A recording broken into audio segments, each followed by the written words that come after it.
The grand chamber of the Galactic Council gleamed with bioluminescent walls that pulsed in rhythmic patterns. A display of power meant to intimidate lesser species.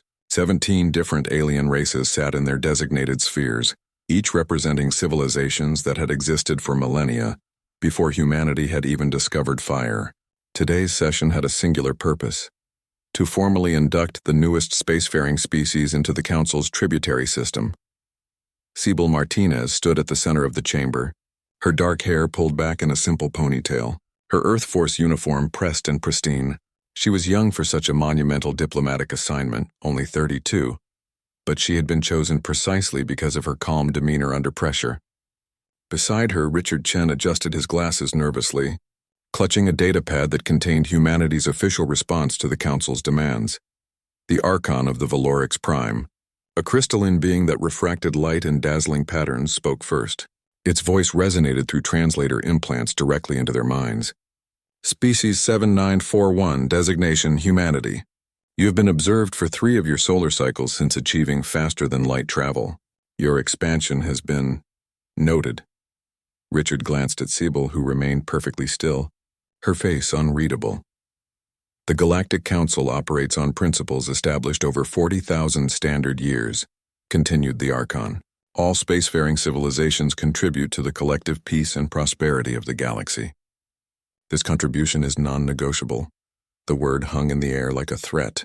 Your tribute assessment has been calculated based on your population, resources, and industrial capacity. A holographic display materialized before them, showing the demanded tribute: 30% of Earth's antimatter production, 20% of all rare Earth minerals, access to humanity's genetic databanks, and military conscription rights for 1 million humans annually.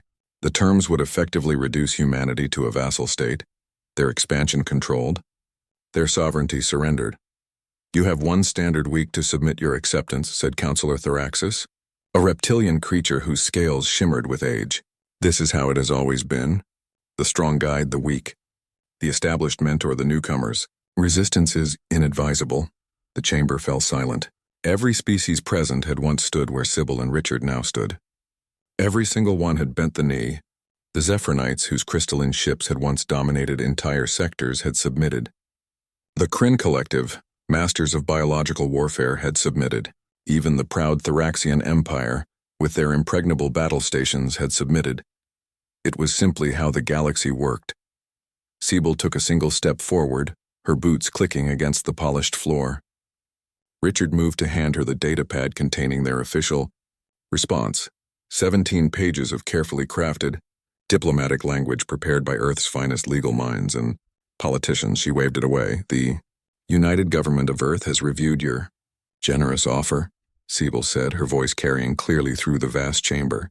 She paused, and in that moment Richard saw something in her eyes that made his blood run cold. It wasn't fear. It was something far more dangerous. It was defiance. Our response is simple, she continued. No. The single syllable echoed through the chamber like a gunshot. For a moment, nothing happened. The translators seemed to malfunction, cycling through the word repeatedly as if unable to process such a foreign concept in this context. No, the Archon's voice crackled with something that might have been confusion. You? Decline? No, Sibyl repeated louder this time. We decline your tribute. We decline your terms. We decline your system entirely. The chamber erupted. Counselors rose from their spheres, their various forms of communication creating a cacophony of outrage, disbelief, and, Richard noted with grim satisfaction, fear. This is unprecedented, shrieked a floating gaseous entity. Unacceptable. You understand what this means? Thoraxis leaned forward, his ancient eyes narrowing. We have fleets that number in the millions. We have weapons that can crack planets. We have existed since before your son was born. Sibyl smiled then, and it was not a pleasant expression. Yes, we know. We've done our homework on each of you. She gestured to Richard, who activated the datapad. Holographic displays filled the chamber, showing detailed intelligence reports on every council species. The Orcs Prime, masters of energy manipulation. But your population is in decline. You haven't fought a real war in 8,000 years. The Kryn Collective. Impressive biological weapons, but you're dependent on tribute shipments for 60% of your food supply. The Thoraxians, those impregnable battle stations? We've identified 17 critical design flaws. She let that sink in before continuing. Here's what you don't understand about humanity. We're not declining because we think we can't pay.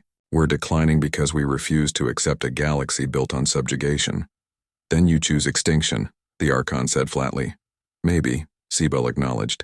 But here's the thing about humans, we're really good at war. We've spent 10,000 years perfecting it on ourselves.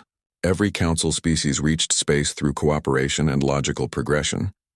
We reached it through competition and conflict. You've had peace for millennia. We've had peace for barely a century, and it makes us uncomfortable. Richard pulled up another display.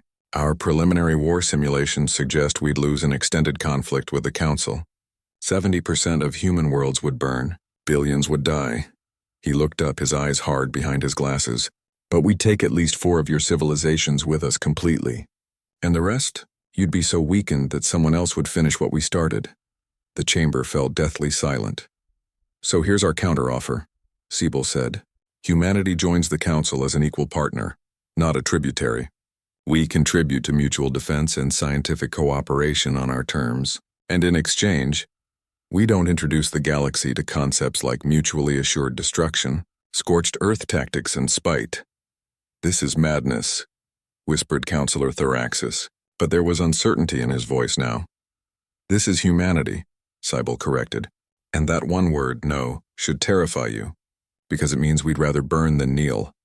The Archon's crystalline form dimmed, its light flickering in what might have been the alien equivalent of troubled thought. Around the chamber, the ancient counselors faced something they hadn't encountered in 40,000 years, a species that genuinely didn't fear them more than it valued its freedom. After what felt like an eternity, the Archon spoke. The Council will deliberate on your proposal. Siebel nodded curtly. You have 1 week. As they walked out of the grand chamber, Richard finally allowed himself to breathe. Did we just bluff our way out of slavery with the entire galaxy? Sable's expression remained grim. We didn't bluff, Richard. That's what should scare them most. We meant every word. Behind them, the Galactic Council faced an uncomfortable truth. The humans had said no, and the galaxy would never be the same again.